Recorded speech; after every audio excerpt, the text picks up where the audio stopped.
Hey guys, देखो आज हम लोग देखेंगे क्लास 12 का मैथ का जो पेपर होता है वो किस तरह का होता है। मतलब कि आप में से बहुत से लोग क्लास 11 में जो पढ़ रहे होंगे वो अब क्लास 12 में जाएंगे।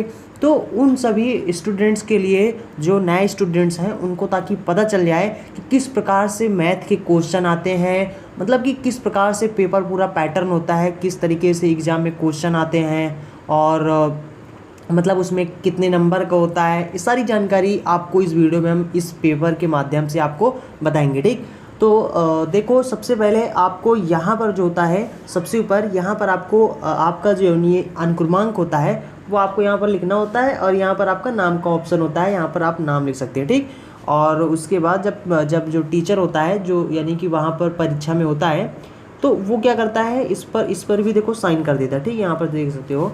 और ये जो पेपर ये आपको जो दिखाने जा रहे हैं ये आपका है 2022 का, इस बार जो एग्ज़ाम हुआ है, ठीक, मैथ का गणित का पेपर। तो चलिए मैं आपको दिखा देता हूँ कैसे किस प्रकार से पूरा यहाँ पर लिखा होता है। तो देखो सबसे पहले आपको बता दें कि क्लास 12 का जो एग्ज़ाम होता है, बोर्ड एग्ज़ाम जो होता है, उसमें आपको क्या होता है कि 3 घंटा 15 मिनट पूरा पेपर होता है ना। और उस 3 घंटा में 3 घंटा जो होते हैं वो आपको यानी कि पेपर पूरा लिखने के लिए होता है। ठीक, बाकी जो 15 मिनट होते हैं एग्ज़ाम के, जो 15 मिनट होते हैं वो आपको पूरा पेपर पढ़ने के लिए समय दिया जाता है कि यानी 15 मिनट आपको दे दिया जाता है कि आप पूरा पेपर को आराम से देख लीजिए, पढ़ लीजिए। आपको जो क्वेश्चन आता हो आप उसी क्वेश्चन को सबसे पहले यानी कि मतलब उसको क्वेश्चन को सबसे पहले हल कर लीजिए। ठीक, इसलिए आपको 15 मिनट पूरा दे दिया जाता है कि आप पहले क्वेश्चन पूरे पढ़ लीजिए, देख लीजिए कि आपको कौन सा क्वेश्चन आता है कौन सा नहीं आता है। ठीक, 3 घंटा आपको क्वेश्चन पेपर करने के लिए होता है। ठीक, आपको पूर्णांक जो है वो 100 नंबर का होता है, यानी कि आपको जो मार्क मिलते हैं, जो नंबर मिलते हैं, उन्हीं 100 नंबर में से दिए जाते हैं। ठीक, यानी आपको जो पूर्णांक मतलब 100 नंबर का है। और यहाँ पर लिखा भी है, नोट में लिखा गया है कि प्रारंभ के 15 मिनट परीक्षार्थियों को प्रश्न पत्र पढ़ने के लिए यानी निर्धारित है। ठीक, और उसके बाद यहाँ पर और भी निर्देश दे दिए गए हैं। निर्देश का मतलब होता है कि पेपर में क्या है, कैसे है, ये सारी जानकारी आपको इसी एग्ज़ाम पेपर में दे दिया जाता है। ठीक, तो देखो यहाँ पर लिखा है कि इस प्रश्न पत्र में कुल 9 पेपर है।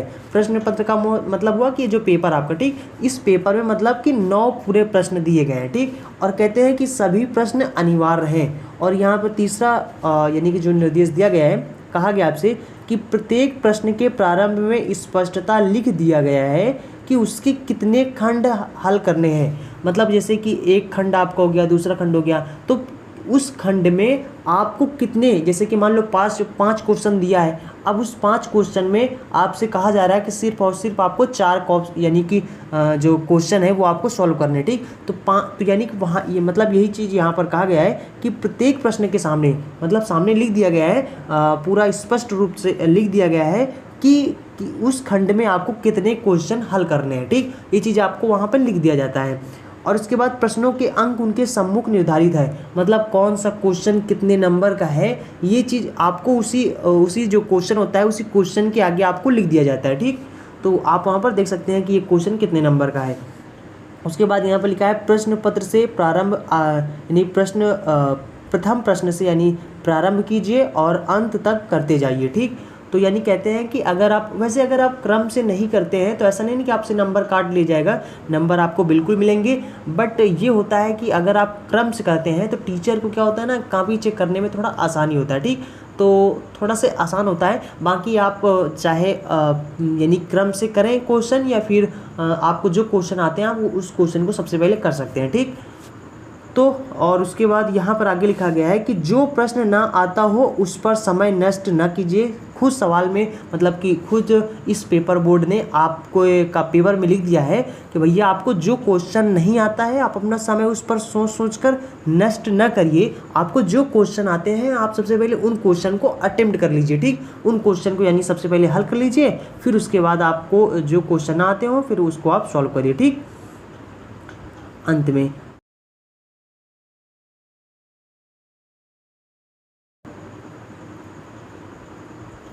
तो और एक चीज़ आपको बता दें कि यहाँ पर जो आपका जो एग्ज़ाम पेपर होता है वो बाईलिंगुअल होता है। बाईलिंगुअल का मतलब होता है दोनों मतलब लैंग्वेज में होता है, हिंदी में और इंग्लिश में दोनों होता है। जिसे इंग्लिश समझ में आता है इंग्लिश में देख सकता है, जिसे हिंदी समझ में आती है वो हिंदी में क्वेश्चन देख सकता है। ठीक, तो यानी इंग्लिश और उसी क्वेश्चन को इंग्लिश और हिंदी में दोनों में, जैसे यहाँ पर देखो ना इंग्लिश में लिखा गया है तो इंग्लिश और हिंदी दोनों में लिख दिया जाता है। और यहाँ पर लिखा है कि निम्नलिखित प्रत्येक खंडों को हल कीजिए। तो यहाँ पर जो क्वेश्चन यानी कि दिए गए हैं वो बहुविकल्पी क्वेश्चन है और आपको सभी क्वेश्चन हल करने। ठीक, तो यहाँ पर लिखा है कि tan इनवर्स अंडर रूट, और उसके बाद में यहाँ पे लिखा है सेक इनवर्स -2 का मान कितना है। ठीक, तो इसमें जो भी मान हो वो आपको बहुविकल्पी में कराना है। वैसे आपको बता दूं, अगर आपको पूरा इस पेपर का सलूशन अगर चाहिए तो आप लोग नीचे कमेंट बॉक्स में कमेंट कर देना, मैं आप लोगों को पूरा एक क्वेश्चन पेपर सॉल्व करा दूंगा। ठीक, और उसके बाद देखो यहाँ पर अगला क्वेश्चन लिखा है कि मान लीजिए कि समुच्चय n में r बराबर में a b, और उसके बाद यहाँ पर a बराबर दिया गया है b-2, b जो है वो यानी 6 से बड़ा है। ठीक, तो इसके द्वारा जो परिभाषित संबंध है वो आपको बताना है। तो यहाँ पर जो ऑप्शन यानी कि देखो बहुविकल्पी का मतलब होता है कि 4 ऑप्शन आपको दे दिए जाते हैं, जो सही हो उसी में आपको टिक लगाना है। ठीक, तो ये हो गया। और उसके बाद में जस्ट 1 सेकेंड, तो देखो यहाँ पर अगला क्वेश्चन है कि 3×3 कोटि के ऐसे समूहों की कुल ऐसे अवयवों की कुल संख्या कितनी होगी जबकि प्रत्येक प्रविष्ट 0 या 1 है। ठीक, और उसके बाद अगला क्वेश्चन है कि कौन सा फलन x बराबर 1 पर अवकलनीय नहीं है। ठीक, तो यहाँ पर नीचे आपको फलन दे दिए गए हैं, जो भी सही हो उसमें आपको टिक लगाना है। उसके बाद अगला क्वेश्चन लिखा है कि भुजा में 3% वृद्धि के कारण भुजा x सेंटीमीटर के घन के आयतन में सन्निकट परिवर्तन है। ठीक, देखो सबसे पहले क्वेश्चन पेपर में क्या होता है, सबसे पहले आपको कुछ बहुविकल्पी क्वेश्चन दे दिए जाते हैं और फिर उसके बाद आपको 2-3 नंबर के क्वेश्चन दिए जाते हैं, फिर 5 नंबर के, फिर 8 नंबर के क्वेश्चन दिए जाते हैं। ठीक, एग्जाम में। और आप देख सकते हैं यहाँ पर ये इंग्लिश में दिया गया है और उसके बाद मतलब कि इसमें इंग्लिश में और हिंदी दोनों में दिया गया है। ठीक, यहाँ पर आप देख सकते हैं, जस्ट 1 सेकेंड,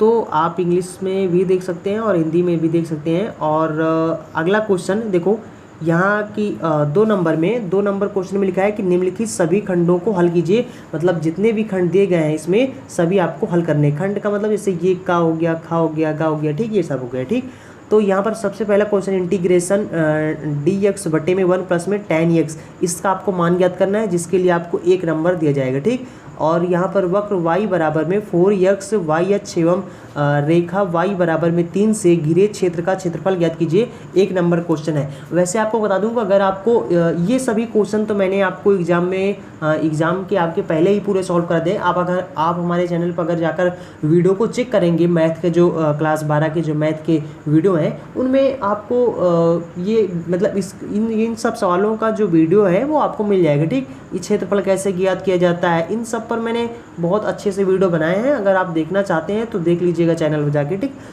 सर्च कर लेना टॉपिक नॉलेज यूट्यूब पर, तो वहाँ पर आपको मेरा चैनल मिल जाएगा। वहाँ पे जाना, वीडियो वाले ऑप्शन पे जाना, तो वहाँ पर ऊपर में देखना वीडियो वाला ऑप्शन होता है, उसमें क्लिक करना और जाकर प्लेलिस्ट में जाना, चेक कर लेना। ठीक, तो वीडियो आपको मिल जाएगा, तो आप वीडियो देख सकते हैं। यहाँ पर लिखा है अवकलनीय समीकरण, ये सब पूरा मैंने पढ़ा दिया। dy/dx बराबर में x प्लस में 1 बटे में y माइनस में 2 y is not equal to का व्यापक हल क्या है। ठीक, इसके लिए भी आपको 1 नंबर दिया जाएगा। और उसके बाद सदिश ये सदिश भी मैंने पढ़ा दिया है। यहाँ पर i कैप माइनस में 2j कैप प्लस में 3k कैप और 3i कैप माइनस में 2j कैप प्लस में के कैप के बीच का कोण, तो बीच के कोण के लिए जो सूत्र होता है सूत्र लगा दो, बस आपका आंसर आ जाएगा। ठीक, उसके बाद अगला क्वेश्चन लिखा है यदि a तथा b 2 स्वतंत्र घटनाएं हैं तो जहां पर p a बराबर में इतना है, b बराबर में इतना है, तो इसका मान ज्ञात करना। ठीक, इसका एक सूत्र होता है, बस इसके जगह रखो सूत्र, आपका आंसर आ जाएगा फटाक से। सबका मान दिया ही गया है। ठीक, और उसके बाद में ये इंग्लिश में लिखा गया है और उसके बाद में जस्ट 1 सेकेंड, उसके बाद 2 नंबर में इतने ही क्वेश्चन थे। और उसके बाद 3 नंबर आपका जाता है निम्नलिखित सभी खंडों को हल कीजिए। यहाँ पर सबसे पहला खंड है का नंबर खंड है, तो यानी खंड का है। तो यहाँ पर लिखा है कि सिद्ध कीजिए कि पूर्णांकों के समुच्चय z में r बराबर में ये दिया गया है और a माइनस बी को परिभाषित करती है द्वारा प्रदत्त संबंध एक तुल्यता संबंध है। तो यहाँ पर आपको तुल्यता संबंध दिखाना है। ठीक, उसके बाद अगला क्वेश्चन खंड का है। यहाँ पर लिखा है यदि a बराबर इतना है तो दिखाइए कि 2a बराबर में 4a होता है। ठीक, तो ये आपको सॉल्व करना था, जिसके लिए आपको 2 नंबर दिए जाएंगे। ठीक, और उसके बाद में अगला क्वेश्चन है कि यक्स के सापेक्ष यक्स का घात, यहाँ पर साइन एक्स का अवकल गुणांक ज्ञात कीजिए, और यहाँ पर यक्स क्या है 0 से बड़ा है। ठीक, तो ये इसके लिए भी आपको 2 नंबर दिए जाएंगे। और उसके बाद किस अंतराल के फलन एफ एक्स बराबर में एक्स स्क्वायर माइनस में 4x प्लस में 6 का वर्धमान है। ठीक, इसके लिए भी आपको 2 नंबर दिए जाएंगे। ठीक, इसके बाद में ये आपका 3 नंबर, बस इतने ही 3 नंबर में क्वेश्चन दिए जाते हैं। ठीक, उसके बाद आपका 4 नंबर आ जाता है। तो इस 4 नंबर में लिखा है कि निम्नलिखित सभी खंडों को हल करना है, मतलब जितने भी खंड दिए गए हैं सबको आपको, निम्नलिखित का मतलब होता है नीचे दिए गए। ठीक, तो नीचे दिए गए जितने भी खंड हैं, का खंड, गा, ये सब जो है, इन सभी खंडों को आपको करना है। ठीक, तो यहाँ पर पहला आपका इंटीग्रेशन यानी समाकलन का सवाल दिया गया है, जो कि आपके 2 नंबर मिलेंगे अगर आप इस सवाल को सॉल्व करते हैं। ठीक, उसके बाद अगला क्वेश्चन है कि बिंदुओं -2, 4, -5 और 1, 2, 3 को मिलाने वाली जो रेखा के दिक कोसाइन है वो ज्ञात करना है। ठीक, ये सभी क्वेश्चन आप लोगों को दिक कोसाइन कैसे ज्ञात करना है 2 बिंदुओं के बीच में, ठीक, मिलाने वाली, ये सभी क्वेश्चन मैंने आप एग्जाम में ये सभी क्वेश्चन मैंने करा दिए हैं, आप लोग जाकर चैनल पर चेक कर सकते हैं। ठीक, वहाँ से पढ़ सकते हैं। और यहाँ पर लिखा है कि निम्न अवरोधों के अंतर्गत z बराबर में 3x प्लस में 9y का न्यूनतम मान ज्ञात कीजिए। ठीक, देखो ये जो है ना, ये रैखिक प्रोग्रामन के समान है, सवाल है, और इन सभी सवालों को कैसे सॉल्व, बहुत इजी सवाल होते हैं, ये बहुत इजी सवाल होते हैं, और आपको 2 नंबर या 5 नंबर क्वेश्चन आते हैं आपके एग्जाम में, और बहुत इजी सवाल होते हैं, आप लोग इसको बहुत अच्छे से समझ सकते हैं। इसका भी वीडियो चैनल पर आपको मिल जाएगा, वहाँ जाकर देख लेना। ठीक, उसके बाद यहाँ पर प्राज्ञता का सवाल आ गया। यहाँ पर लिखा है परिवार में 2 बच्चे हैं, इनमें से कम एक बच्चा लड़का है, तो दोनों बच्चों के लड़का होने की प्राज्ञता क्या है, 2 नंबर आपको यहाँ पर मिलेंगे। ठीक, तो ये प्राज्ञता के सवाल भी बहुत इजी होते हैं, आप लोग चैनल पर जाकर देख लेना। ठीक, उसके बाद ये इंग्लिश में क्वेश्चन है, उसके बाद 4 नंबर खत्म। 5 नंबर में देखो लिखा है यहाँ पर कि निम्नलिखित में से किन्हीं 5 खंडों को मतलब हल करना है। ठीक, तो यहाँ पर आपको सिर्फ 5 खंड ही देखना है, शायद 6 खंड दिए होंगे, इसलिए 5 खंड बोल रहे हैं। ठीक, यहाँ पर बोल रहे हैं कि पी एक्स बराबर में जेड यक्स है, तो इसके समस्त उप समुच्चयों का समुच्चय है, जहाँ पर x is not equal to 5। एक संबंध आर पी एक्स पर इस प्रकार परिभाषित है कि ए आर बी यानी कि ए का रिलेशन बी से है, तो और यदि ए और बी और है, सिद्ध कीजिए कि आर एक तुल्यता संबंध है। तो यहाँ पर आपको तुल्यता संबंध दिखाना है। 5 नंबर आपको मिलेंगे अगर ये क्वेश्चन आप सॉल्व करते हैं। ठीक, तो और उसके बाद अगला क्वेश्चन यहाँ पर दिया गया है, आप यहाँ पर देख सकते हैं। अगला क्वेश्चन, यदि ए बराबर इतना हो तो सिद्ध करना आपको इतने बराबर इतना। ठीक, इसके लिए भी 5 नंबर आपको मिलेगा। उसके बाद अगला क्वेश्चन है, यदि cos x का घात y और बराबर में cos y का घात x है, तो आपको dy बाई डी एक्स याद करना है, इसके लिए भी 5 नंबर मिलेगा। मतलब इसमें 5 या 6 सवाल, मतलब तो ये भी 5 नंबर का है। उसके बाद अगला क्वेश्चन है, एफ एक्स बराबर में इतना है, तो यहाँ पर अंतराल दिया गया है 0 से 2 पाई पर उच्चतम तथा निम्नतम मान ज्ञात कीजिए। 5 नंबर क्वेश्चन ये भी है। ठीक, उसके बाद सन्निकट का ये सवाल दिया गया है, और ये भी 5 नंबर का आपका क्वेश्चन है। और उसके बाद जस्ट 1 सेकेंड, उसके बाद आपका यहाँ पर हो जाता है कि सिद्ध कीजिए क्वेश्चन है, इसके बराबर में इतना आपको सिद्ध करना है, इसके लिए भी आपको 5 नंबर मिलेंगे। ठीक, यहाँ पर 6 क्वेश्चन है, 5 खंड आपको करने हैं। उसके बाद 6 नंबर आ जाता है, यहाँ पर लिखा है निम्नलिखित में से किसी 5 खंडों के, इसमें भी 6 खंड दिए गए हैं, जिसमें से 5 खंड आपको सॉल्व करने हैं। तो यहाँ पर ये आपका यानी कि कॉट वाला सवाल है। ठीक, तो यहाँ पर इसका क्या करना है, आपको समाकलन करना है, और यहाँ पर इसके लिए भी 5 नंबर। उसके बाद रेखाएं इतने बराबर में इतना है, और वेक्टर आर बराबर में इतना है, तो इसके बीच की न्यूनतम दूरी वाले सवाल आपके हर बार एग्जाम में आते हैं। तो और सभी सवाल एक ही तरीके लगते हैं। ठीक, तो यहाँ पर ये भी 5 नंबर का है। कभी कभार 8 नंबर का भी न्यूनतम दूरी पूछ लिया जाता है। उसके बाद अवकल समीकरण का क्वेश्चन है, यहाँ पर आप देख सकते हो, जस्ट 1 सेकेंड। तो ये आपका अवकल समीकरण का क्वेश्चन है, तो इसको सॉल्व करने पर 5 नंबर मिलेंगे। और उसके बाद यहाँ पर घ नंबर सवाल है, यहाँ पर लिखा है आलेखी विधि द्वारा रैखिक प्रोग्रामन समस्या को व्यवरोधों के अंतर्गत हल कीजिए। ठीक, तो यहाँ पर ये भी 5 नंबर क्वेश्चन है। तो यानी कि अभी आपने देखा कि 2 नंबर क्वेश्चन इसके पहले आया था, तो यानी कि जो रैखिक प्रोग्रामन को पढ़ के गए होंगे, तो उन लोगों को मतलब 5 नंबर ये और 2 नंबर और, ठीक, 7 नंबर आपको मिल जाएंगे ऐसे ही। ठीक, तो यहाँ पर क्योंकि बहुत ईजी सवाल होते हैं ये, तो इसको आप बहुत इजी होते हैं ये जो रैखिक प्रोग्रामन के सवाल होते हैं, तो इसको आप आसानी से सॉल्व कर सकते हैं। और उसके बाद ये आपका प्रायिकता का सवाल है, आप इसको पढ़ लेना और 5 नंबर का क्वेश्चन है, ठीक। और उसके बाद अगला क्वेश्चन आपका वेक्टर से है, तो यहाँ पर ये क्वेश्चन है और इसको आप पढ़ लेना यहाँ पर वीडियो को पॉज करके। और उसके बाद आपका इंग्लिश में है। उसके बाद 7वां नंबर है कि निम्नलिखित में से किसी एक खंड को करना, ठीक। 7वें नंबर में 2 खंड दिए जाते हैं जिनमें से आपको एक क्वेश्चन करना होता है, 8 नंबर का होता है, ठीक। तो चाहे आप इसको करिए या इसको करिए, ठीक। जो भी आपको इसमें से आ रहा है वही आपको क्वेश्चन अटेम्प्ट करना है, ठीक।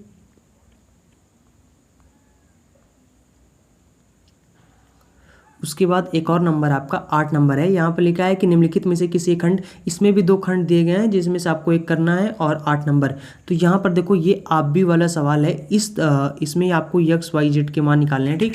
तो ये आप भी से आपको इसको हल करना है और इस समीकरण को हल करना है। इस आप भी से जो यानी कि सवाल होते हैं ये हमेशा 8 नंबर के आते हैं, ठीक। हमेशा फिक्स होता है, 8 नंबर का हमेशा होता है। तो इस तरीके के सवाल आप 1-2 सवाल पढ़ लीजिए तो इसी टाइप के सभी सवाल लगते हैं, ठीक। तो इसको भी आप अच्छे से 8 नंबर आप पा सकते हैं सॉल्व करके, ठीक। उसके बाद एक सवाल ये दिया गया है, इसको सॉल्व करें या फिर इसको, ठीक।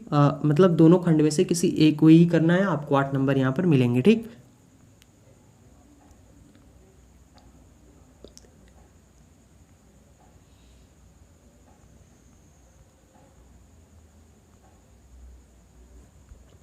उसके बाद 9 नंबर क्वेश्चन भी है। इसमें लिखा है निम्नलिखित में से किसी एक खंड को, इसमें भी आपको 2 क्वेश्चन दिए जाएंगे, उसमें से आपको एक खंड करना है, इसमें भी आपको 8 नंबर मिलेंगे, ठीक।